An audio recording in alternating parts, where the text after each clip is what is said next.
Good morning my dear friends and welcome to our education platform horizon education institute. ठीक है, so we are here for Indian force भर्ती और English जो आपका practice पहले ही चलते आ रहा है और सेकंड प्रैक्टिस है आपका जो फर्स्ट आपका हो गया था, क्योंकि इसको सिलेबस के अकॉर्डिंग हम लोग इसको पढ़ा रहे हैं। कैसा सिलेबस पैटर्न होता है उसके हिसाब से इसका सेट बना हुआ है। जैसे कॉम्प्रिहेंशन पूछते हैं, सबसे पहले कॉम्प्रिहेंशन को देखते हैं, फिर नीचे वोकैबुलरी सेक्शन आता है, फिर आपका अलग ग्रामेटिकल पैटर्न, स्पॉटिंग एरर, सारे क्वेश्चन को धीरे धीरे अटेंड किए। ठीक है, तो जो बच्चे प्रैक्टिस वन नहीं किए थे वो प्रैक्टिस वन जाके क्लास में हमारे चैनल के द्वारा देख सकते हैं जो अपलोड हो चुका है। ठीक है, तो आज है नेक्स्ट डे और आज है आपका प्रैक्टिस सेशन सेट बोलेंगे टू। ठीक है, तो एकदम इजिली वेरी इजिली वे से कैरी करेंगे हर एक एग्जांपल्स को, हर एक, ठीक है, हर एक क्वेश्चंस को। ठीक है, चलते हैं। तो एक एक set, first of all main काम आपका कॉम्प्रिहेंशन का रहेगा। उसके अंदर मैं ऑप्शन लिखने का टाइम दूंगा, क्योंकि इसके अंदर अगर पेज स्लाइड करेंगे तो कॉम्प्रिहेंशन का जो ऊपर चला जाएगा बट क्वेश्चन नीचे रह जाएगा। तो मैं 5 मिनट टाइम दूंगा। इसके अंदर आप क्या करना है, आपको खाली फर्स्ट ऑफ ऑल क्वेश्चन आप रहने दीजिएगा मेन। देखिए, जिससे कि कहने का मकसद है ये आपका कॉम्प्रिहेंशन हुआ, एक बार मैं इसको रीड करके समझाऊंगा आपको। ठीक है, बट क्वेश्चन नीचे वाले रहेंगे, इसको ऊपर करेंगे तो नीचे रह जाएगा ना क्वेश्चन। ठीक है, तो इसको आप ऑप्शन उतार लीजिएगा क्वेश्चन के हिसाब से। तो first of all question read कर लेते हैं। क्वेश्चन कॉम्प्रिहेंशन है, in the following passage some words have been deleted, read the passage carefully and select the most appropriate option to the fill each blank. ठीक है, तो सब में से काटा हुआ, जैसे कि आप जानते हैं कॉम्प्रिहेंशन का क्या होता है पैसेज। तो पढ़ते हैं क्या है पूरा स्टेटमेंट। तो personification gives blank qualities to non-living thing or the ideas. Imagery is a language used by poets, novelists, and other viewers to create image in the mind of the blank rhyme scheme that is created at the end of the lines of poetry. Irony is defined as when a meaning is completely blank from the literal meaning. एक पूरा example एक personification man के ऊपर दिया है कि man का non living thing से कैसे रिलेट करते हैं। जैसे पर्सोनिफिकेशन क्या है, हमारा एक फिगर ऑफ स्पीच। तो लिखा है कि पर्स ऑफ, पहले आप क्या करिए, क्योंकि अ, इसको मैं थोड़ा ऊपर कर लेता हूँ। इसके अंदर एक और दो क्वेश्चन तो हमारा 10 हो जाएगा, तो पहले एक दो कर लेते हैं, फिर उसके बाद आपका ऑप्शन मैं लिखवा दूंगा। ठीक है, तो personification gives blank qualities to non living thing. जो पर्सोनिफिकेशन जो फिगर स्पीच पढ़े उनको पता होगा कि हम किससे रिलेट करते हैं। तो क्या हम ह्यूमन से रिलेट करते हैं, सुपर नेचुरल से रिलेट करते हैं, डिवाइन से, या एनिमल से। डिवाइन तो इसमें कोई फायदा नहीं है, डिवाइन का मतलब ही नहीं बनता। हाँ, पर्सोनिफिकेशन हमेशा हमेशा किसके साथ, human to non living thing के लिए यूज करते हैं। ह्यूमन से नॉन लिविंग थिंग के लिए, जैसे कि ह्यूमन को बोलते हैं ना कि ह्यूमन नॉन लिविंग थिंग से रिलेट करने को बोलते हैं पर्सोनिफिकेशन। तो ऑप्शन नंबर ए सही होगा। सुपर नेचुरल इसलिए सुपर नेचुरल भूत पिशाच हो गया ना, भूत पिशाच, गोस्ट, ये सब के बारे में थोड़ी पर्सोनिफिकेशन यूज होता है, ये काट देंगे। और एनिमल्स में पर्सोनिफिकेशन यूज करें क्योंकि बट ए लिविंग थिंग है, बट हम हमेशा ह्यूमंस बीइंग को लेकर चलते हैं। तो इसमें क्या हो जाएगा, पर्सोनिफिकेशन गिव्स ह्यूमन क्वालिटीज। क्या, ह्यूमन, हम आदमी की क्वालिटीज को नॉन लिविंग थिंग से आइडियाज में जोड़ते हैं। ठीक है, चलिए नेक्स्ट है, imagery is a language is use by poets. Imaginary होगा, सॉरी, इमेजनरी जो लैंग्वेज होता है जो पोएट के द्वारा लिखा जाता है, नोवेलिस्ट के द्वारा, and other writers to create image in the minds of the, जो भी नोवेलिस्ट राइटर और आपके पोएट्री होते हैं, पोएट्स होते हैं, जो ये लैंग्वेज लिखते हैं अपने राइटिंग में, जैसे कि पोएट काव्य अलग होता है, सोनेट होता है। ठीक है, जो ये सब लिखते हैं, इसका मकसद क्या होता है और ये किस लिए बनाया जाता है। तो यही पूछ रहा है कि create image of in the mind of the, किसके चीज के लिए, तो ह्यूमंस के लिए, स्पीकर्स के लिए, एक्टर्स के लिए, रीडर्स के लिए। तो ह्यूमंस के लिए तो बाय द वे बनाया जाता है, बट ह्यूमन की बात अंदर ही हो रही है, तो जो पढ़ेंगे उनके लिए ना। जो राइटर्स जो अपना लैंग्वेज हिसाब से लिखते हैं, पोएट का आपका देखा है कैसे लैंग्वेज रहता है, पैराग्राफ बाय पैराग्राफ रहता है, वो दो लाइन में बहुत सारे मीनिंग छुपे रहते हैं। तो मीनिंग किसके लिए होते हैं, ह्यूमंस के लिए। ह्यूमंस से तो अंदर ऑलरेडी लिखा मेंशन है, स्पीकर्स तो ये खुद है। ठीक है, और एक्टर्स, एक्टर्स थोड़ी आएंगे, रीडर्स, क्योंकि हम रीडर्स है, हम इसको रीड करेंगे, हमारे माइंड सेट में ऐसा होना चाहिए। ठीक है, तो ऑप्शन नंबर डी। ये जो तीन क्वेश्चन जो आपके बच गए, ये फटाफट पहले आप इसको ऑप्शन नोट कर लीजिए, क्योंकि आगे हमको, क्योंकि फिर कंपैरिजन पे करेंगे तो आ जाएगा। ठीक है, तो तीन ऑप्शन ये फटाफट नोट कर लीजिए, उसके बाद हम करेंगे।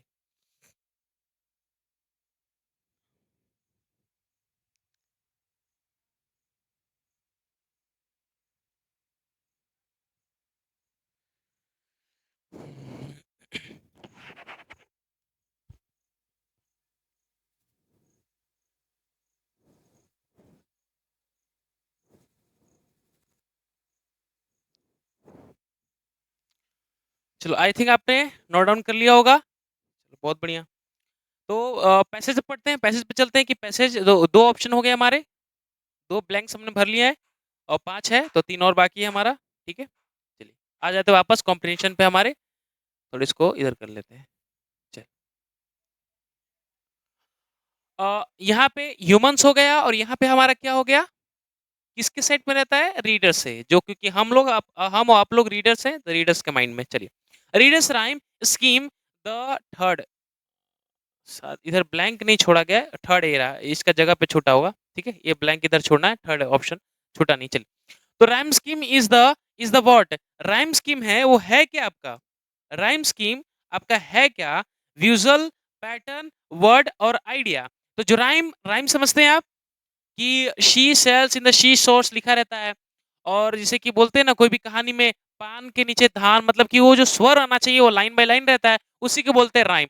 मतलब पढ़ने का सेंस कुछ भी डाल दिए। रैप कैसे होता है? जो इंग्लिश में गाना होता है और रैप का मिलना रहता है, लास्ट वाला वर्ड से मिल जाता है, उसी तरह राइम वही होता है। तो उसके अंदर विजुअल होता है? नहीं। पैटर्न होता है? जी, पैटर्न तो होगा ना, बिना पैटर्न के कैसे बनेगा? राइम स्कीम में हमेशा पैटर्न लिखा रहता है और वही पैटर्न पे बनाया जाता है, क्योंकि सब आदमी राइम बना लेता तो सब पोएट नहीं हो जाते, ठीक है?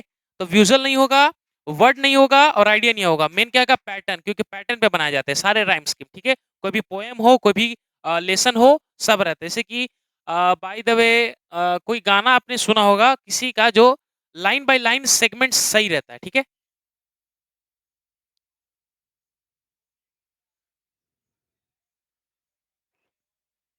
ठीक है, फोर्थ वाला चलते हैं अब।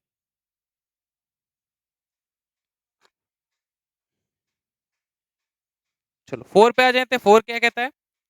तो यहाँ पे हो गया हमारा, सॉरी,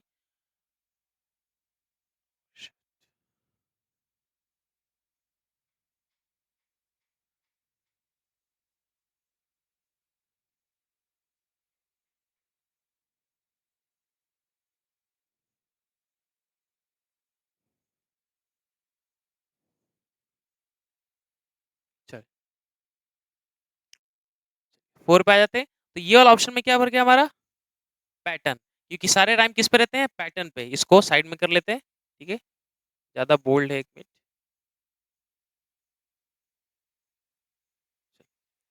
इसको यहाँ पे कर लीजिएगा। इसमें हो गया, क्या हो गया? पैटर्न। चलिए, pattern that is created at the end of the lines of the poetry. अब समझ रहे हैं? पैटर्न के जैसे लिखा रहता है पोएट्री के आखिरी आखिरी में वर्ड, जिससे कि मैचिंग कर सके। Irony is defined as when कब? आयरनी जिसके अंदर, जो पोएट के अंदर रहता है, वो डिफाइंड कब रहता है? कब कि सॉरी, कब उसके अंदर रहेगा? सुपरफिशियल नहीं, कॉमन नहीं,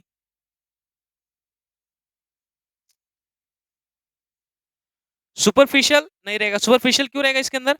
कॉमन, कॉमन थोड़ी वर्ड। यूनिटेशनल कोई वर्ड नहीं। एक्चुअल, क्योंकि उसके अंदर actual meaning of the word रखेंगे ना हम लोग, जो कि एक्चुअल मीनिंग रहेगा तभी तो आगे इसमें काम आएगा। इसका मतलब जो है, यहाँ पे जो वर्ड लिखा जाएगा वो कैसा रहेगा? एक्चुअल मीनिंग रहेगा, उस चीज के लिए एक्चुअल रहेगा। Meaning is completely completely from. अब फ्रॉम का कोई पेयर इसके अंदर जरूर होगा, जो कि हम प्रीपोजिशन में और अक्सर कोई सेंटेंस में हम देखते हैं। तो देख लेते हैं फ्रॉम किसके साथ लगता है। आई थिंक इसका जवाब आप खुद दे दीजिएगा। हाँ, तो कुछ वर्ड है। अगेंस्ट फ्रॉम तो आता नहीं है, अगेंस्ट टू आ जाता है, तो अगेंस्ट को काट दिए। पैरेलल फ्रॉम आता नहीं, पैरेलल टू आता है। डिफरेंट फ्रॉम आता है, डिफरेंट फ्रॉम आता है, डिफरेंट ऑप्शन हो जाएगा हमारा, क्योंकि डिफरेंट के साथ फ्रॉम। और सिमिलर टू होता है, समझ रहे आप? ये पेयर का फंडा था, पेयर जो समझ में आ गया। ये सारे ऑप्शन थे, ठीक है? तो सारा ये पूरा जो पैसेज था किस पे डिपेंड था? पर्सोनिफिकेशन पे। तो आपको आर्टिकल इसे पढ़ने की जरूरत नहीं है, आप बेसिक कॉमन सेंस लगा के इस चीज को बना सकते हैं, क्योंकि एक दो पार्ट इसके अंदर ग्रामेटिकल रहता है, जिसके अंदर ग्रामर की बात होती है, और एक दो जो पार्ट होता है वो अदरवाइज पूछ लिया जाता है, जो कि कॉमन सेंस आप लगा सकते हैं, बाहर का अगर पढ़े लिखे हैं तो हल्का मुल्का, ठीक है? राइम क्या होता है, अगर पास नॉलेज था तो आप बना सकते थे। चलिए,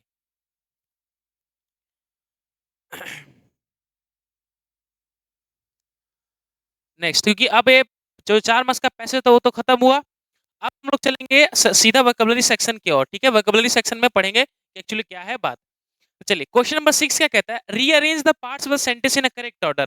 करेक्ट ऑर्डर का मतलब क्या है? ये है हमारा पी क्यू आर एस। क्या है? P Q R S. कितने बच्चे लोग जानते हैं P Q R S? I think बहुत एयर फोर्स की तैयारी कर रहे हैं, तो I think P Q R सबको पता है।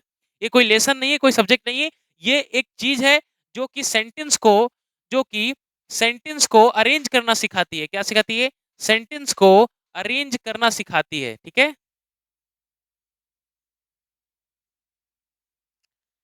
पी क्यू आर एस में सेंटेंस को अरेंज करते हैं। सेंटेंस को अरेंज करने का मकसद क्या है? जैसे कि ये सामने दिखा है, पी का सेंटेंस यहाँ तक है, फिर क्यू है, आर है, एस है।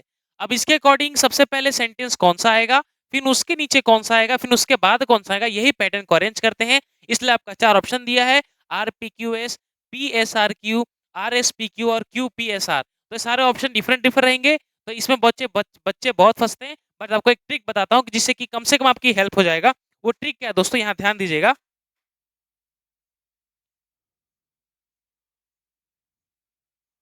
देखिए वो ट्रिक क्या है कि जब भी हम पी क्यू आर एस की बात करें, या ध्यान देखिए पी क्यू आर एस की बात करें, तो पी क्यू आर एस से 4 फॉर्म में हमें ऑप्शन मिला, क्योंकि ये पूरा पढ़िएगा तो सबको लगेगा कि यहाँ से स्टार्टिंग हो सकता है, यहाँ से स्टार्टिंग हो सकता है। यही कंफ्यूजन दूर करने वाला हूं मैं।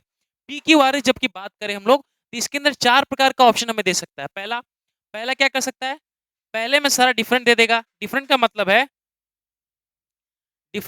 है कि ऐसे दे देगा, P Q R S, Q P R S, ठीक है, और आर एस पी क्यू, या एस क्यू आर पी। इसके अंदर क्या लगा, ये जो फर्स्ट वाला सारे वर्ड है ये क्या है, हमारा डिफरेंट वर्ड है। ये दिख रहा है, ये डिफरेंट है। ये पहला ऑप्शन। और दूसरा वाला क्या पैटर्न दे सकता है, दूसरा वाला ऐसे करेगा, जिसके अंदर 2 सही होंगे, मतलब कि ये दे देगा पी क्यू आर एस, ठीक है, फिर दे देगा पी आर एस क्यू, फिर दे देगा क्यू पी आर एस, और दे देगा आर क्यू पी एस, ऐसे दे सकता है। इसके अंदर क्या हुआ, इसके अंदर ये जो 2 सेम थे बट ये डिफरेंट थे। तीसरा पैटर्न कैसे देगा, तीसरा पैटर्न चारों सही देगा। चारों का मतलब है या 3 सही दे सकता है। कैसे कि पी क्यू आर आर, ऐसे दे सकता है। और इसके अंदर पैटर्न है चारों सही देगा। एक मिनट, हाँ, इसके अंदर क्या हो कि पी से सारा स्टार्टिंग होगा, पी पी पी पी। अब इसके अंदर हमारा हिंट मिलेगा कि सबसे पहले स्टार्टिंग पी है, उसके बाद यहाँ चेंज कर सकते हैं, यहाँ आर लिखता है एस लिख सकता है, या एस क्यू आर कर सकता है, यहाँ क्यू आर एस कर सकता है, और यहाँ आर एस क्यू कर सकता है। ठीक है, ये कर सकता है। तो इसमें क्या हुआ, और लास्ट ऑप्शन क्या रहेगा कि दो दो सब में सेम रहेंगे, कुछ कुछ अलग रहेगा। ठीक है, तो वो समझ पा रहे हैं आप लोग। तो मैं बताता हूँ कि कैसे क्वेश्चन को हैंडलिंग करना है। तो सबसे इजी रहता है ये वाले सवाल में, ये दिख रहा है, इसके अंदर इजी क्यों रहता है कि 90% में बोलता हूँ 90%, जबकि दो आगे वाला वर्ड सेम है और दो डिफरेंट है, तो मैं बोलता हूँ कि जो सेम है उसी में से कोई ना कोई आंसर होने वाला है आपका। ये कोई भी पैसेज में आप सेट मार के देखिएगा, कहीं भी आपको पता कर लीजिएगा, यही ऑप्शन में हमेशा का मिसराइट होगा, 90% केस में होता है। ठीक है, तो ये पहला हिंट आपको मिल गया। इसके अंदर बात करें तो ये थोड़ा डिफिकल्ट हमारे लिए नहीं बनता है। क्यों नहीं बनता, अगर हम पी क्यू आर में से किसी का एक का भी पता लगा ले तो हमारे तो 3 ऑप्शन एलिमिनेट हो जाएंगे। मान के चले कि क्वेश्चन थोड़ा इजी था, क्वेश्चन इजी होने के कारण हमें पी पता चल गया, तो पी पता चल गया तो ऑप्शन तो 1 नंबर निकल ही गया। तो सबसे इजी ये पड़ता है। इससे थोड़ा सा डिफिकल्ट, हल्का सा डिफिकल्ट ये पड़ेगा, क्योंकि अगर बाई चांस ये हो गया तो, लेकिन 90% केस है इसमें होगा। अब इसके अंदर बात करें तो इसके अंदर कुछ ऑप्शन हमें मिल गया चारों पी, इसके बाद थोड़ा डिफिकल्ट पड़ेगा, तो इसके अंदर भी पैटर्न बना सकते हैं, क्योंकि पी अगर एक एक भी पकड़ा जाता है तो उसके आगे आप कुछ कुछ पैटर्न बना सकते हैं। ठीक है, क्लियर हुआ। तो ऑप्शन नंबर ये थोड़ा 90% केस में ज्यादा बन सकता है, बट ये इस वाले केस में हल्का थोड़ा आपको दिक्कत आएगा। तो पीक्यूआरएस में कभी भी आप पीक्यूआरएस में कभी भी आप ऑप्शन, सॉरी, ये स्टेटमेंट को नहीं पढ़ना, ऑप्शन एलिमिनेशन करिए, इजी पड़ेगा और कम टाइम में आपका ये बन सकता है। चलिए देखिए, तो हमें ऑप्शन नहीं पढ़ना, हमें इसमें सेंटेंस नहीं पढ़ना, ऑप्शन पढ़ना। ऑप्शन देखिए किस पैटर्न पे दिया है। पहला है R P Q S, P S R Q, R S P Q. मुझे यहाँ पे दिख लिया एक वर्ड आर सेम है इधर पे, और एक वर्ड यहाँ पे आर सेम है, दिख रहा है ये। तो मुझे 2 पैटर्न वाले मिल गए, 2 अलग अलग पैटर्न। तो मैं इसमें नहीं जाऊंगा, पहले इसकी बात करूंगा। तो इसकी बात करूंगा तो आर वाला ऑप्शन क्या है, in all advance industrialise societies the proportion to inform, क्या है, और सेंटेंस इन से, तो ये स्टार्ट हो सकता है कि नहीं, कोई सेंटेंस इन से स्टार्ट होता है जी, जरूर होता है। स्मॉल कोई आर्टिकल से नहीं हो सकता है जल्दी, ठीक है, ना कि कोई ना आर्टिकल, ना नाउन, ना नाउन तो हो सकता है, प्रोनाउन से नहीं हो सकता, ठीक है। और एल्डरली तो बात पहले की बात हो रही थी, इससे भी नहीं हो सकता। मतलब कि हमारा पी क्यू और क्लेम, तो ये तो ऑलरेडी गलती। इसका मतलब क्या है कि पी से स्टार्ट हो रहा है, सॉरी आर से स्टार्ट हो रहा है, ये पकड़ लिए। अब आर से स्टार्ट होते इन all advance industrialise society the proportion of inform, inform तक रुक गए। अब आर तो सही हो गया, आर के बाद हमें पी ढूंढना है और एस ढूंढना है। अगर पी, क्योंकि आर आर ऑप्शन हमने चूज कर लिया, आर के बाद या तो पी हो सकता है या तो एस हो सकता है। अब ये दोनों में देखते हैं, तो पहले पी देख लेते हैं कि इसके साथ मैचिंग होता है। तो in all the advance industrialised society the proportion of inform elderly is one of the increase in elderly of one firm elderly is one of the screen and although the constitution only a small minority of the retired population। हाँ, तो are के बाद P confirm हो रहा है, क्यों हो रहा है कि बात हो रहा है एडवांस इंडस्ट्रियल सोसाइटी की, और उसके बाद प्रपोर्शन में हमने किसका ला दिया, एल्डरली पर्सन को, कि elderly is one of the on the increase and all दो दे कंस्टिट्यूट ओनली, कि पॉपुलेशन में जो एल्डरली पीपल है ज्यादा इंक्रीज हो रहे हैं और क्या कर रहे हैं, आगे कॉन्स्टिट्यूट वही थोड़ा थोड़ा संभाल रहे हैं।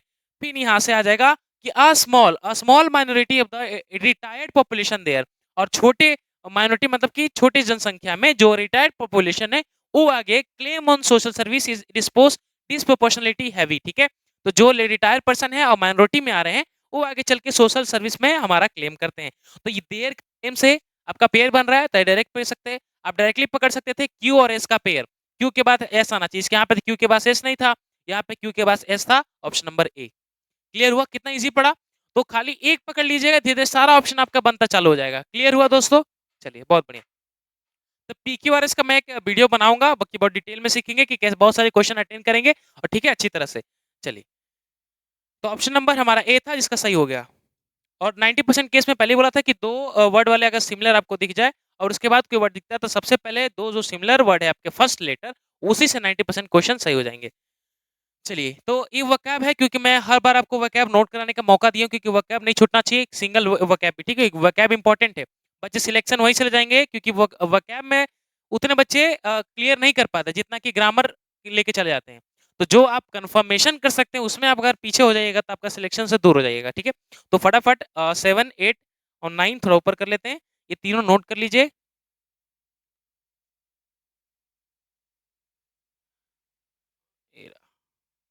ठीक है, करिए, तीनों नोट करिए फटाफट।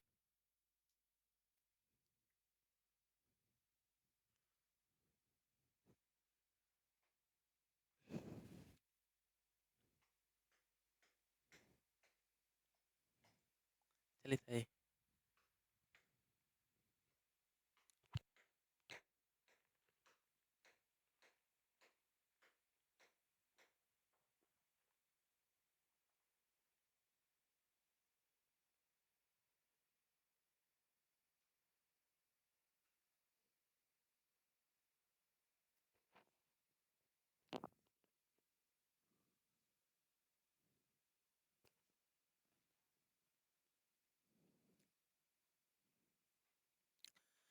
चलिए नोट हो गया सभी का।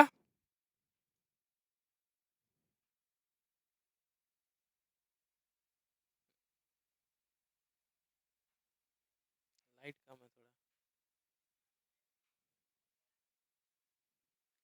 चलिए तो क्वेश्चन नंबर 7 क्या है, वोकैबुलरी सेक्शन स्टार्ट हो गए।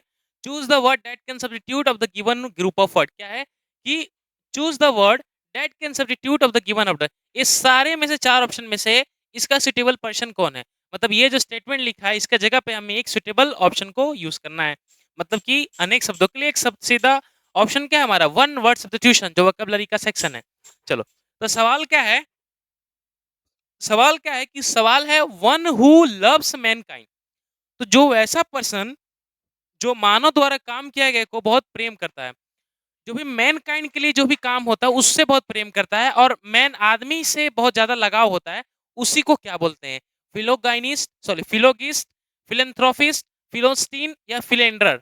चार ऑप्शन आपके पास फटाफट, क्योंकि सब एक कॉमन लग रहा है, तो सब में किसको अगर आप जो बच्चे पढ़े हैं उनको शायद मार देंगे ऑप्शन। ठीक है, तो ऑप्शन नंबर होता है हमारा ऑप्शन नंबर सी, फिलेंथ्रोफिस्ट। आप समझाते हैं चार ऑप्शन का मतलब क्या होता है।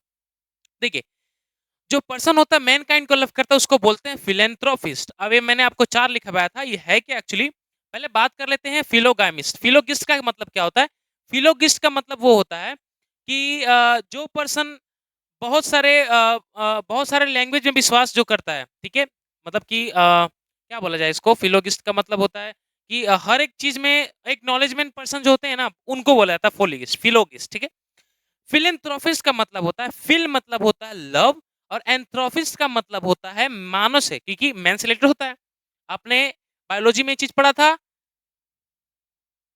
Androecium, andro, gyne, gyne women के लिए रिलेट होता है और एंड्रो मैन के लिए आता है। तो फिल से लव हो गया, एंथ्रो से एंड्रो मतलब मैन हो गया।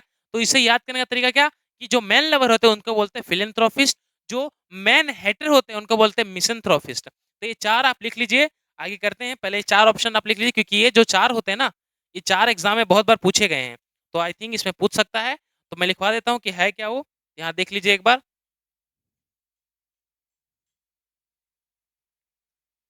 देखिए, पहला है आपका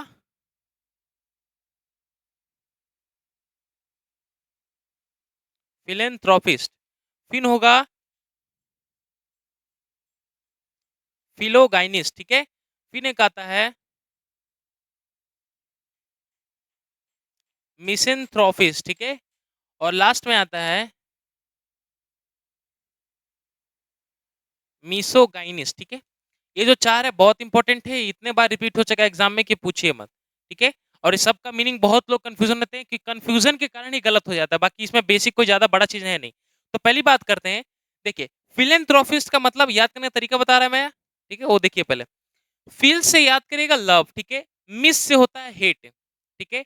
फील से होता है लव, जिसमें दो बार फिलो लिखा है, इसका मतलब लव समझिए। और मिस से होता है हेट। तो फिलन एन दिख रहा है, एंथ्रो, एंथ्रो, और यहाँ पे गाइनी। तो ये जो वर्ड दिख रहा है कॉमन वर्ड, एक दिख रहा है एंथ्रो, दिख रहा है एंथ्रो, और एक दिख रहा है गाइन। तो गाइनी वुमेन से रिलेट होता है, सब जानते हैं, और एंथ्रो मैन से रिलेट होता है। तो फिलेंथ्रोपिस्ट, एंथ्रोपिस्ट है, फिल मतलब लव, जो कि आदमी से प्रेम करता है, ठीक है। आदमी के कामों से, उनके चरित्र से, उनके संस्कार से, ठीक है, उसी को बोलते हैं, ठीक है। इसको बोलते हैं मैन लवर, ठीक है, उसी को बोलते हैं फिलेंथ्रोपिस्ट। बात करते हैं फिलोगाइनिस्ट, तो फिल मतलब हो गया लव, और गाइनिस्ट मतलब वुमेन। तो जो कि वुमेन लवर है उन्हीं को बोलते हैं फिलोगाइनिस्ट, ठीक है। तो वुमेन लवर होते हैं उनको, ठीक है। मिसेंथ्रोपिस्ट, मिस से बोला हेट, और एंथ्रोपिस्ट में भी लिखा है, तो एंथ्रोपी मैन के लिए हो गया, और गाइनी वुमेन के लिए हो गया। मिस मतलब हेट होता है, और एंथ्रो मतलब मैन हो गया। तो ये क्या हो गया, कि हेटर ऑफ मैन, क्या हो गया, हेटर ऑफ मैन, जो कि मानवता से जो नफरत करता है, आदमी से नफरत करता है। मिसोगाइनिस्ट हो गया हेट, तो ये हो जाएगा हेटर, हेटर ऑफ वुमेन, जो कि औरतों से जो नफरत करता है उसी को बोलते हैं मिसोगाइनिस्ट। तो ये चार वर्ड है, ये कंपलसरी एग्जाम में बहुत सब पूछा गया है, तो इसको फटाफट आप नोट कर लीजिएगा, क्योंकि काम आ जाएगा, ठीक है। बाकी चार ऑप्शन पर डिस्कस करते हैं, इसको नोट कर लीजिए फटाफट।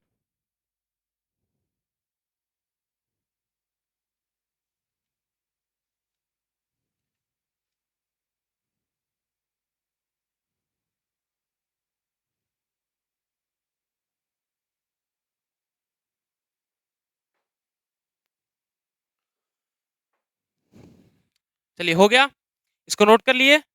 चलिए, तो इसका मतलब समझ गए, फिलोगिस्ट का, फिलेंथ्रोपिस्ट का, फिलेंथ्रोपिस्ट से रिलेट हो गया। और बात करते हैं ऑप्शन नंबर बी जो है, एक काट देते हैं ना, ये तो सही लग रहा है,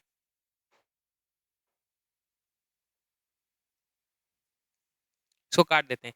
बात करते हैं फिलोथिस्ट। फिलिस्तीन का मतलब क्या होता है, फिलिस्तीन ऐसा पर्सन होता है जो कि आर्ट या कल्चर, कल्चर वाले प्रोग्राम में इंजॉय नहीं करता है, नॉट इंजॉइंग, ठीक है।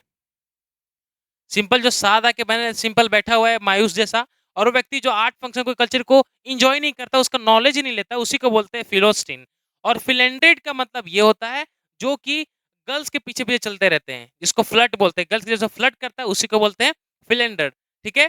तो वैसे पर्सन को आप बोल सकते हैं फिलेंडर, जो फ्लर्टिंग करता है उस पर्सन को बोलता है फिलेंडर। और फिलेंथ्रोपिस्ट हो गया जो कि मैन लवर है, उनको बोलते हैं फिलेंथ्रोपिस्ट। तो ऑप्शन नंबर क्या हो गया, one who loves Mankind is called philanthropist. चलिए आगे चलते हैं।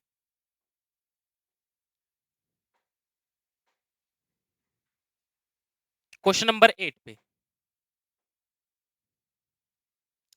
तो क्वेश्चन नंबर 8 क्या है हमारा, बहुत इजी है। क्वेश्चन नंबर 8 क्या, select the most appropriate one word for exception given below. ये भी वन वर्ड सब्स्टिट्यूशन है, इसको पढ़ लेते हैं। क्या है लिखा है, फियर ऑफ हाइट। क्या है, फियर ऑफ हाइट, कि जिसको हाइट से, ऊंचाई से डर लगता है उसको क्या बोला जाता है।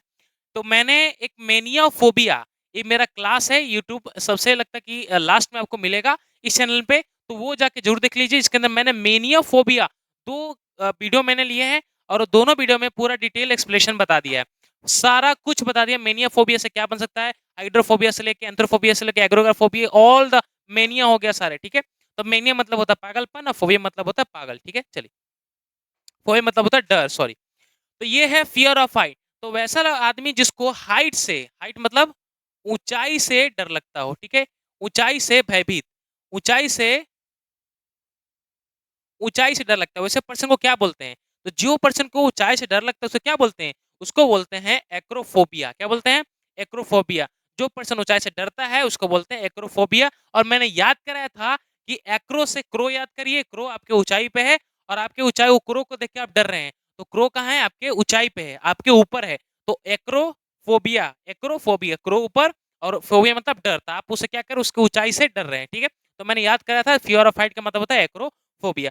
बात करते हैं क्लॉस्ट्रोफोबिया क्यों नहीं होगा। क्लॉस्ट्रोफोबिया का मतलब होता है कि जो एक आदमी जो बहुत सारे लोग के बीच में है और अचानक, अचानक वो आदमी बहुत सारे चले गए, अब उसको अकेलेपन का डर लगेगा, ठीक है। बंद कमरे में जो डरता है ना, एकदम लगता है कि अब डर, कुछ डर अंदर से होता है, उसी को बोलते हैं क्लोस्ट्रोफोबिया। जिसको अकेलेपन से डर लगता है उसको बोलते हैं क्लोस्ट्रोफोबिया। होमोफोबिया क्या होता है कि आपने होमोसेक्सुअल आपने देखा होगा, पिक्चर भी है, शायद याद नहीं मुझे, पिक्चर है, सर याद नहीं आ रहा, सॉरी, पिक्चर आप देख लीजिए, उसमें होमोसेक्सुअल रहते हैं जो कि दोनों जेंडर, ऐसा पर्सन जो अपने जेंडर से ही प्यार करता है, अपोजिट जेंडर नहीं, खुद का जेंडर से बहुत प्यार करते हैं और होमोसेक्सुअल होते हैं, उस जेंडर से जो नफरत करता है उसी को बोलते हैं होमोफोबिया। तो वैसे पर्सन जो कि सेम जेंडर से लव करने वाले से डरते हैं उन्हीं को बोलते हैं होमोफोबिया। और एगोराफोबिया का मतलब होता है कि इसका मतलब होता है भीड़ से डर लगना, बहुत सारे भीड़ है और उस भीड़ में आप गए तो आपको बहुत थरथराहट लग रही है, एक तो अकेलेपन का डर, एक तो भीड़ का डर, तो बहुत सारे डर होते हैं, वैसे डर का पूरा सिस्टम है हमारे इस चैनल के अंदर, ठीक है। तो आप मेनिया फोबिया क्लास कर लीजिएगा। तो गौरव मतलब बता दिया आपको, भीड़ से डर, क्लोस्ट्रोफोबिया हो गया, अकेलेपन से डर, होमोफोबिया हो गया, होमोसेक्सुअल से डर, और एक्रोफोबिया हो गया किससे? ऊंचाई से डर। चलिए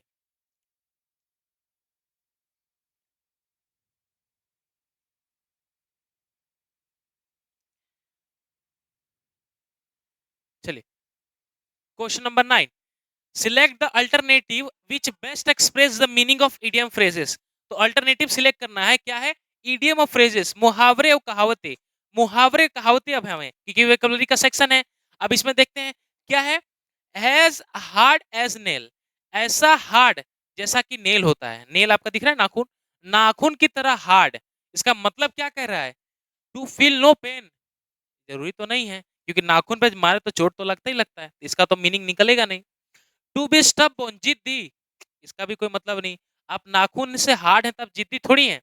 चलिए, हार्ड वर्किंग, ये कोई मतलब हो सकता है, बट हार्ड वर्किंग मेहनत पे डिपेंड करता है कि वर्क करने पे, बट एज अ नेल जैसा आप हार्ड हैं तो हार्ड वर्किंग थोड़ी की जरूरी करिएगा। फिजिकल और मेंटली टफ होता है कि जो पर्सन फिजिकली अपने शरीर से और मेंटली अपने दिमाग से मजबूत है उसी को बोलते हैं एज हार्ड एज नेल, ठीक है। तो ये एकदम फ्रेजेस का कहावत हो गया, जो कि जैसा जैसा नाखून वैसा हार्ड होना चाहिए, अपने आप को फिजिकल और मेंटली प्रिपेयर करना चाहिए। तो ऑप्शन नंबर डी, ठीक है। चलिए, नो पेन नो गेन वाला सिस्टम मत लगाइएगा, वो खाली जिम में लगता है, ठीक है।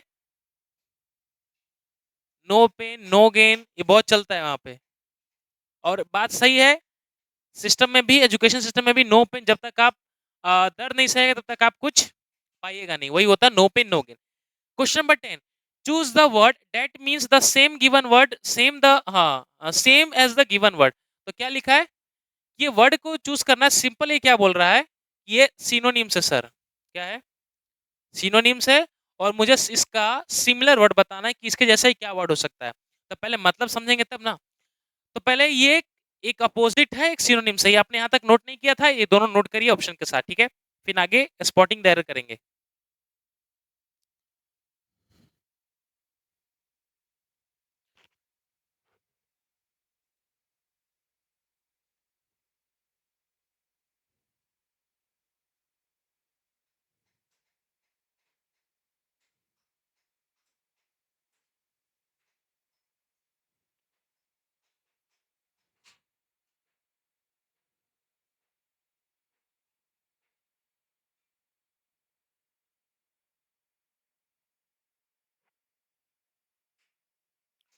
चलिए नोट हो गया। तो ये सिनोनिम्स एंटोनिम्स भी करते रहना क्योंकि ये भी इंपॉर्टेंट है, इडियम फ्रेजेस भी इंपॉर्टेंट है और वर्ड सब्स्टिट्यूशन भी इंपॉर्टेंट है। तो बात करते हैं वर्ड क्या है हमारा, वर्ड है ओबलेट। क्या है, ओबलेट। ओबलेट से मैंने याद किया था ऑमलेट। ऑमलेट कैसा होता है, चपटा होता है। तो ओबलेट का मतलब भी होता है चपटा। ठीक है, कितना इंटरेस्टिंग वर्ड दिख रहा है, मतलब कि चपटा, गोलाकार। ठीक है, जिसको बोला जाता है गोलाकार। गोलाकार में हो लेकिन क्या हो, फ्लैट हो, चपटा हुआ, फ्लैट भी बोल सकते हैं आप इसको। तो ओबलेट से क्या याद रखना है, ऑमलेट। ऑमलेट कैसा होता है, गोल सा, चपटा सा होता है। अब इसके ऐसा सिमिलर वर्ड ढूंढना है। तो पहला आपका हैथन, मेडिकेंट, सेकुलर, ले पर्सन। तो बात करें ले पर्सन, तो ले पर्सन का मतलब वो होता है जो कि किसी फील्ड में, क्या, एनी फील्ड में, किसी भी फील्ड में उसको नॉलेज नहीं होता है। ठीक है, अनएक्सपीरियंस बोल सकते हैं, जो कि कोई भी फील्ड में इंटरेस्ट नहीं लेता है। जैसे कि मान के लिए कोई भी फार्मिंग हो गया, फिशिंग हो गया, आपका हॉबी सारे वर्ड हो गए, गार्डनिंग हो गया, उसमें कोई भी इंटरेस्ट नहीं था, उसी को बोलते हैं ले पर्सन। सेकुलर का मतलब जानते हैं, सेकुलर क्या होता है, सेकुलर उसको बोलते हैं कि हम लोग अपने देश के प्रति सेकुलर हैं। सेकुलर मतलब क्या हो गया, the person who does not interfere any religion caste. जैसे कि हम अपने दूसरे धर्म में इंटरफेयर नहीं करते, उनका धर्म अलग है, उनका उनका त्यौहार, उनका फेस्टिवल्स अलग है, हमारा फेस्टिवल्स अलग है, दोनों पे अलग डिफरेंस है। तो हम इंडिया में रहने का यही मकसद है कि हम दूसरे रीजन पे इंटरफेयर नहीं करते। That's why we are secular of both of us. ठीक है, तो हम एक दूसरे से क्या सेकुलर हैं।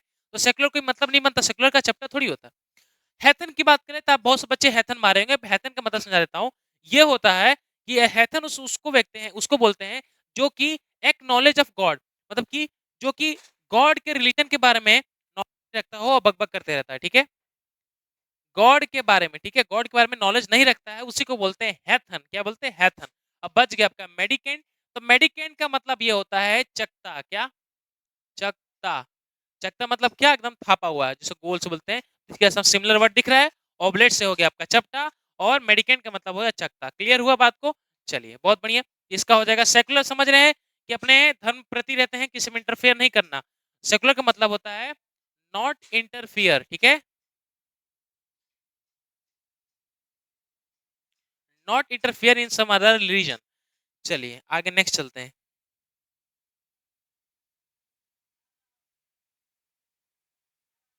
नेक्स्ट है 11 क्वेश्चन था, क्या था ये भी नोट कर लिया आई थिंक आप लोग। चलिए बहुत बढ़िया।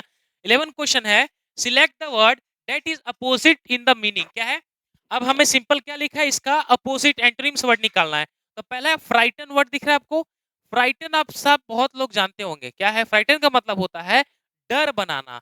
डर बनाना या भयभीत करना। ठीक है, आप सिंपल ये भी लिख सकते हैं, भयभीत करना, भयभीत करना या डराना। क्या, या डराना, उसी को बोलते हैं क्या, फ्राइटन। और हॉरर का मतलब ये होता है डरावना। ठीक है, हॉरर का मतलब क्या है, डरावना, और फ्राइटन मतलब क्या, डराना। अब बात करें स्टार्टल, पेट्रीफाई, रेस्योर और अलार्म, ये चारों में से ऑप्शन। तो अलार्म तो नहीं होगा, पहला ऑप्शन काट दीजिए। क्यों नहीं होगा, अलार्म का मतलब होता है किसी को जगा देना, अलार्म लगा के भयभीत कर देना। इसका मतलब ये होता है, इसका मतलब होता है अनकंफर्टेबल पोजीशन में ला देना। तो अलार्म तो होगा नहीं। चलिए रेसर बात करें तो रेसर एक वर्ड होता है, इसका मतलब होता है कीप सेफ। हम सेफ, सेफ जोन में जब अपने अपने आप को फील करते हैं, उसी को बोलते हैं रेशर। क्या बोलते हैं, रेशर, फील सेफ। जब अपने आप को भयभीत से दूर होके हम अपने आप को सुरक्षित अनुभव करते हैं, उसी को बोलते हैं रेशर। ठीक है, फील सेफ। तो ऑप्शन नंबर तो यही हो गया। अच्छा ये दो मीनिंग बता देते हैं। तो पेट्रीफाई का मतलब होता है पत्थर बनाना। क्या बनाना, पत्थर बनाना,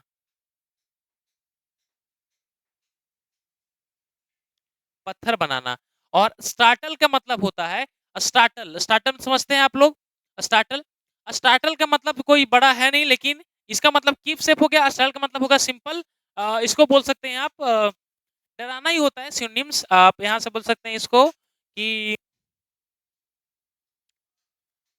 इसका सेम मकसद होता है, डराना ही कर लीजिए। अलग क्या बोले, सिनोनिम्स डराना, भयभीत करना, या बोल सकते हैं उलझाना, उकसाना। ठीक है,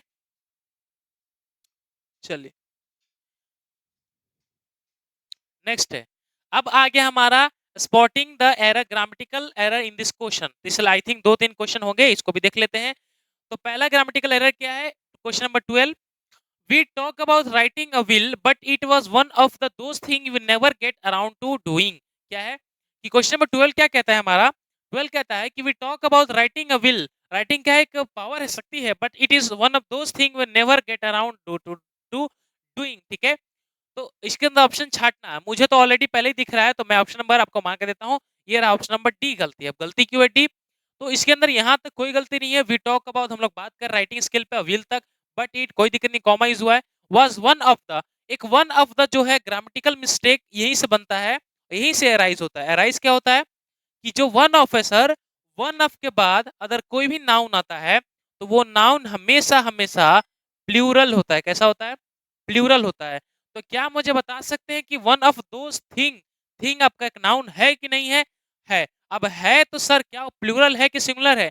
तो मुझे साफ साफ दिख रहा है कि थिंग लिखा है, तो थिंग तो आपका ऑलरेडी सिंगुलर है ना? तो इस सिंगुलर को हमें प्लूरल में लेके चले जाना है, तो थिंग को काट के थिंग्स करना होगा। क्या करना होगा? थिंग्स। इसको काट के आप लोग थिंग्स कर लीजिएगा, क्योंकि वन ऑफ के बाद हमेशा नाउन प्लूरल होता है। ये जो कॉन्सेप्ट हुआ, एक कॉन्सेप्ट हुआ, आपको लेसन बता देता हूँ। सब्जेक्ट वर्ब एग्रीमेंट पढ़िएगा तो उसके अंदर सीखिएगा आप, फिर उसके बाद प्रोनाउन पढ़िएगा तो उसके अंदर सीखिएगा। आपको लेसन बता दिया, उसके अंदर सीख सकते हैं, और चैनल पे अपलोडेड है। 13 क्वेश्चन क्या है? पीपल डैट आर, ऑलरेडी मुझे गलती यहाँ मिल गया कि पीपल डैट, पीपल के साथ डैट कैसे लग सकता है? Are only have higher levels of the hormone crystal, जो यहाँ तो कोई गलती नहीं है। ये पीपल डैट गलती क्यों, सही क्यों गलती होगा मुझे बता सकते हैं? देखिए, पीपल जो बात हो रहा है और इसके बाद जो डैट का प्रयोग लगाया गया है, ये गलती है। गलती क्यों है? क्योंकि डैट खाली 2-3 जगह पे लगता है। किसके साथ? द सेम के साथ। दिख रहा है? द ओनली के साथ। और ये भी कब लगेगा? जब आगे कोई वर्ब कंडीशन देले होगा, तब हम इस जगह पे डैट का प्रयोग कर सकते हैं। द सेम, द ओनली के बाद ही हम डैट का प्रयोग कर सकते हैं, अदरवाइज डैट का प्रयोग ऐसे नहीं हो सकता। सेंटेंस के बीच में गलत हो जाएगा। इसलिए देखते हैं आपने सेड डैट भी नहीं लगता है, कभी कभी सेंटेंस गलत होता है। तो यहाँ पे पीपल डैट लगेगा, पीपल विच लगेगा, ठीक है। पीपल विच आर ओनली, ठीक है, ना कि डैट आर ओनली। डैट का प्रयोग ही गलती है, ऑप्शन नंबर ए। यहाँ पे डैट को काट के यहाँ पे विच कर लीजिएगा। क्लियर हुआ? विच, तो डेट नहीं लगा। डेट अधिकतर जगह पे हमें साफ साफ ग्रामेटिकल एरर दिख जाता है, तो आप इसका प्रयोग, और ये कहाँ सिखाया गया है? ये सिखाया गया प्रोनाउन में, ठीक है। क्लियर हुआ? बहुत बढ़िया। चलिए, प्रोनाउन में बहुत अच्छे तरह the same, the only, the little, the few, इसके बाद एज लगता है, डेट लगता है, आपने सीखा है। प्रोनाउन पढ़े हो तो ऐसे पता होगा, the only, the few, the same के साथ एज लगता है। एज कब लगता है? जब हमें वर्ब गिवन है। डेट कब लगता है? जब वर्ब नॉट गिवन है। चलिए, अब आ गए क्वेश्चन नंबर 14, फटाफट हम इसको भी देखेंगे, क्योंकि अब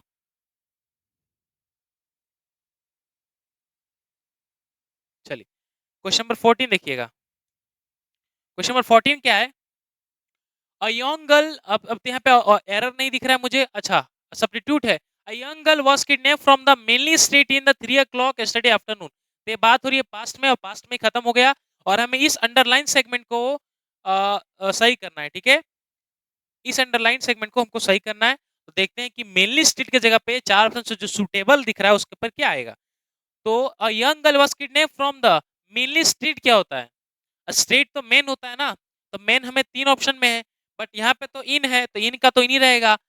मैंने नहीं नहीं नहीं, इन दिया है ना, इन को काट के ऐड करना पड़ेगा, ऑप्शन नंबर बी, क्योंकि टाइम के साथ ऐड आता है, इसलिए बोलते हैं ना कि एट 4 o'clock, एट 3 o'clock, ठीक है। तो ऑप्शन नंबर ए गया, सी गया और डी गया, बच गया। तो ये हो जाएगा कि young girl was kidnap from the main street at 3 o'clock, ठीक है। इसको काट दीजिए, हो जाएगा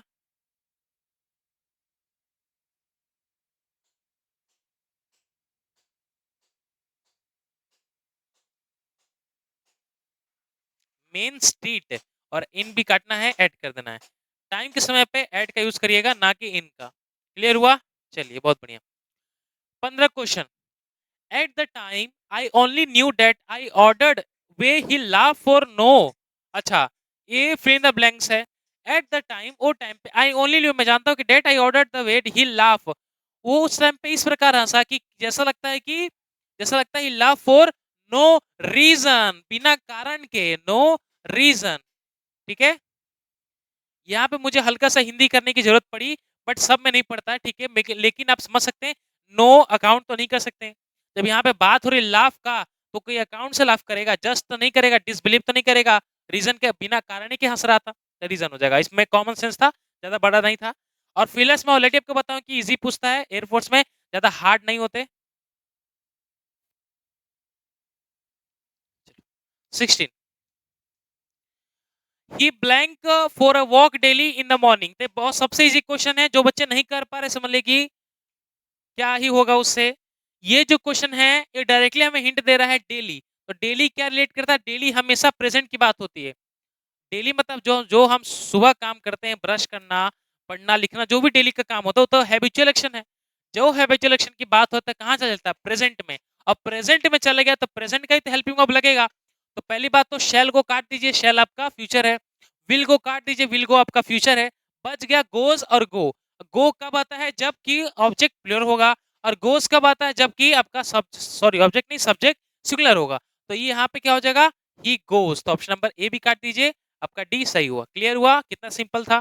चलिए, the noun form of detect क्या है कि the noun form of detect. अच्छा, डिटेक्ट एक शब्द है, इसका नाउन बताना है कि क्या डिटेक्टर होगा, डिटेंशन होगा, डिटेक्टिव होगा, डिटेक्शन होगा। तो डिटेक्ट का बहुत सिंपल है, क्या होता है? डिटेक्शन होगा। क्यों हुआ डिटेक्शन? डिटेक्शन का मतलब ये नाउन होगा कि उसका नाउन फॉर्म डिटेक्शन ही होता है। बात का डिटेक्टर, डिटेक्टर का मतलब होता है तानाशाह, जैसे कि किंग जॉब सब, ठीक है। तानाशाह को बोलते हैं डिक्टेटर। डिटेंशन कोई वर्ड नहीं। डिटेक्टिव जासूस को बोलते हैं, जो कि कहीं बिना चोरी छुपे मुंह बांध के जैसे हॉबी, बॉबी जासूस एक पिक्चर है जिसका इनका कौन सी तो हीरोइन है, उनका पिक्चर है बॉबी जासूस, उसमें लिखा है उसी का मतलब डिटेक्टिव। डिटेक्टिव का मतलब भी होता है जासूसी करना, ठीक है। और डिटेक्शन इसका वर्ब का पार्ट हो गया। नाउन फॉर्म डिटेक्शन होता है। चलिए, अब 3 बचे हैं, देख लेते हैं। तो पहला इसके अंदर मेरा फेवरेट दोनों, एक एक्टिव पैसिव और एक नरेशन है, क्योंकि दोनों बोथ ऑफ अस इजी होते हैं। तो पहले आपका इनडायरेक्ट स्पीच। इनडायरेक्ट स्पीच देख लेते हैं क्या है कि the sage said main purpose proposes and good dispossess. क्या लिखा है कि मेन प्रपोजेस, गुड डिस्पोजेस, और किसने बोला है? सेज ने बोला है। तो सेज ने बोला है तो बोला ही होगा। जो स्टेटमेंट दिया है तो उसके अंदर तो कोई पास फॉर्म तो नहीं कर सकते, क्योंकि ये तो स्टेटमेंट दिले है, इसका कोई हेल्पिंग वर्ब ऐसा थोड़ी कि फ्यूचर में पास में लगाना। बट एक बात ध्यान देना है कि नरेशन में कोई भी चीज हो, उसको जब भी आप बनाते हैं इसका नरेशन, तो हमेशा हर चीज को आप पास में लेके चले जाना है। तो इधर सेड था तो क्या हो जाएगा? द सेज सेड तक तो सही, डेट तक तो रहेगा। यहाँ पे द है तो द काट दीजिए। द सेज सेड डेट तक रहेगा, द सेज सेड डेट तक रहेगा, द सेज सेड डेट तक रहेगा। तीनों ऑप्शन तक क्या सही है? कोई गलती नहीं। अब इसके बाद जो आदमी बोला है वही रहना चाहिए। तो ये आदमी क्या बोला? Main propose. प्रपोज, प्रपोज का प्रपोज हो गया, तो यहाँ पे गलती हो गई, पास्ट में चला गया, गलती काट दीजिए। द मेन सेड, यहाँ पे मेन प्रपोज था, ठीक है। एंड गुड डिस्पोज, डिस्पोजेस है, डिस्पोज नहीं है, ये भी काट दीजिए, ठीक है। तो ऑप्शन नंबर डी बच गया। और डी क्यों सही हुआ? द सेज का सेज हो गया, सेड का डेट, इन्वर्टेड कॉमा डेट हो गया, मेन का मेन, प्रपोजेस का प्रपोजेस, एंड का एंड, गुड का गुड, और डिस्पोजेस का डिस्पोजेस, ठीक है। तो हम इसके अंदर कोई चेंज नहीं करते हैं जब तक बात प्रेजेंट की नहीं हो रही हो तब तक, ठीक है। चलिए, अब 2 वॉइस के हैं question, simple active passive change करना है, चलो देख लेते हैं।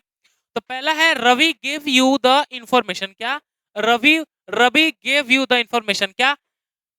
ये है एक्टिव में, इसको बनाना है पैसिव में। ये भी एक्टिव में, इसको बनाना है पैसिव में। तो बहुत बढ़िया है। यहाँ मुझे एक हिंट मिल गया, क्योंकि एक्टिव पैसिव का सबसे अच्छा, सबसे बेस्ट अप्रोच बताया था कि इसको हमेशा हेल्पिंग वर्ब से बनाइए, पूरा सेंटेंस पढ़ने की जरूरत ही नहीं है, ठीक है। तो मुझे यहाँ मिल गया गेब। गेब है क्या दोस्तों? गेब है वर्ब की सेकंड फॉर्म। वर्ब की सेकंड फॉर्म या तो वॉज में चेंज होगी या तो वर में चेंज होगी। क्लियर हुआ? अब यहाँ पे मुझे खाली एक काम रह गया, या तो वॉज ढूंढना है या तो वर ढूंढना है। तो यहाँ पे हैव बीन लिखा है, इसको काट दीजिए। यहाँ पे वर्ब गिवन है, अभी तक सही है। यहाँ पे the information have been given, ये भी काट दीजिए। यहाँ पे इन्फॉर्मेशन गिवन खाली है, इसको भी काट दीजिए। ऑप्शन नंबर बी हमारा राइट हुआ। क्यों हुआ? कि यू आ गया आपका ऑब्जेक्ट के रूप में, वर गिवन क्योंकि वर्ड से वर्ड आना चाहिए, और यू के हिसाब से वर्ड सही है। Given the information by Ravi, sentence पूरी तरह से सही हुआ। 20 क्वेश्चन है, लास्ट क्वेश्चन ये है कि the culture was losing its meaning. इसका मतलब क्या होता है? अभी क्या कर रहा है? कल्चर हमारा लूजिंग मीनिंग कर रहा है, मीनिंग लूज कर रहा है। तो उस पर ध्यान देना, बात देना है कि वॉज का मतलब बात हो रही है पास्ट में, पास्ट का मतलब वॉज। अब वॉज चेंज करते हैं, वॉज के साथ आईएनजी है, जो कि आईएनजी हमेशा दिया है, और वॉज के साथ हमेशा आईएनजी ही लगता है। जब इसको चेंज करेंगे तो क्या हो जाएगा? वॉज का वॉज ही रहेगा, बट आईएनजी को हटाने के लिए बींग लगता है, ठीक है। ये आई थिंक आपने कॉन्सेप्ट देखा है। वॉज को हटाएंगे और इसका बींग लगता है, तो हमें खाली क्या ढूंढना है? वॉज के साथ बींग ढूंढना है। क्या इसके अंदर was के साथ being है? इसके साथ तो है ही नहीं, तो ऑप्शन नंबर ए काट दीजिए। क्या इसके अंदर was के साथ being है? इसके अंदर कुछ है ही नहीं, will का क्या काम है? बी काट दीजिए। क्या इसके अंदर दिले है? दिले है, being नहीं दिले, इसे काट दीजिए। ऑप्शन नंबर डी बच गया। डी क्या है? डी है the meaning of the culture was being lost। तो was being इंपॉर्टेंट था, क्योंकि was के साथ आईएनजी जब चेंज होता है तब was being में कन्वर्टेड हो जाता है। तो here we get all the 20 question, ठीक है। पूरे 20 क्वेश्चन का सीरीज हमने किया, ठीक है, और 20 क्वेश्चन हम लोग ने देख लिया, क्योंकि first of all practice set 1 था, ये प्रैक्टिस सेट 2 था जो आपका 20 क्वेश्चन का। इसके अंदर हमने बहुत सारे क्वेश्चन किए, और आई थिंक आई सपोज आप सब इसको बना रहे होंगे अच्छे से और बहुत बेहतरीन तरीके से, ठीक है। इसको देखिएगा, क्योंकि इसके अंदर सारा डिटेल है, जो भी सिलेबस में आएगा, जो भी आपके कंप्यूटर ऑन द स्क्रीन दिखेगा, वही सेम सेट इसके अंदर पैटर्न बनाएंगे, ठीक है। तो बिल्कुल एकदम माइंड फ्री होकर पढ़ना है हर एक क्वेश्चन को, हर एक सिलेबस को, ठीक है।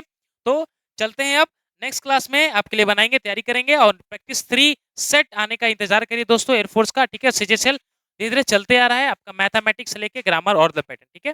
तो ठीक है, विदाउट टाइम वेस्टिंग अब चलते हैं, और नेक्स्ट क्लास में आगे मिलेंगे आपसे, ठीक है। तब तक के लिए जय हिंद, खुश रहेगा, मस्त रहेगा।